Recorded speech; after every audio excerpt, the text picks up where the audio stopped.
বন্ধুরা, নতুন একটা ভিডিও নিয়ে তোমাদের সামনে এলাম, একটা ইনফরমেশন বার্তা দিতে, যেটা তোমরা বহুদিন ধরে বলতে যে দাদা জায়গাটা কোথায়, দাদা ভাই জায়গাটা কোথায়। তো এই যে আমাদের সেই জায়গা তালতলা, যেটা খুব ভাইরাল হয়েছে, সবার মুখে একই কথা, তালতলা তালতলা, অনেকে তো তালসারিও নাম দিয়েছে। তো এই আমাদের লোকালেই বাড়ি, খুব কাছাকাছি বাড়ি, এই দিকেই, এখান থেকে 5 থেকে 6 মিনিট সময় লাগে যেতে। অনেক দূর দূর থেকে ভিডিও করতে আসে বড় বড় ইউটিউবাররা। তো এটা হচ্ছে আমাদের নদিয়া জেলার গাংনাপুর থানার অন্তর্গত।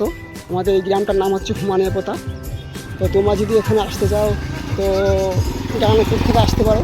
তো কমেন্ট করেছে, সেটা আমি বলতে পারবো না কে কোথা থেকে বলেছে দাদা ভাই কোথায়। তোমরা কারোর বাড়ি যদি বনগাঁ লাইনে দিয়ে হয়, যদি উত্তর 24 দিকে হয়, তো তোমার বনগাঁ হয়ে আসতে হবে। আর না হলে তোমাদের যদি কখনো গিয়ে দিয়ে লালগোলা কৃষ্ণনগর ওই দিক থেকে আসো, বা শিয়ালদা থেকে আসো, তাহলে তোমাদের রানাঘাটে নামতে হবে।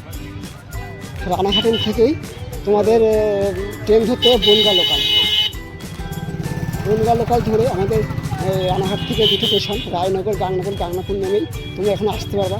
আর কেউ যদি ভাবো কারোর বাড়ি যদি বনগাঁ লাইনের দিকে হয়, তাহলে তোমার বনগাঁ থেকে ট্রেন ধরতে হবে, এসে বনগাঁ থেকে রানাঘাট লোকাল ট্রেন ধরতে হবে। ওখান থেকে তোমার মাঝগ্রাম নামলে সুবিধা হবে। তো তোমার মাঝগ্রাম নেমেই টোটোওয়ালা, যে কোনো গাড়িওয়ালা অ্যাভেলেবেল গাড়ি আছে, এখানে তোমরা আসতে পারো। তো যাই হোক, এই হচ্ছে আজকে আমার ছোট্ট একটা ইনফরমেশন। তো যাই হোক, তোমরা যদি ভালো লাগে তোমাদের কাছে এসো, তোমরাও ঘুরে যেও। তো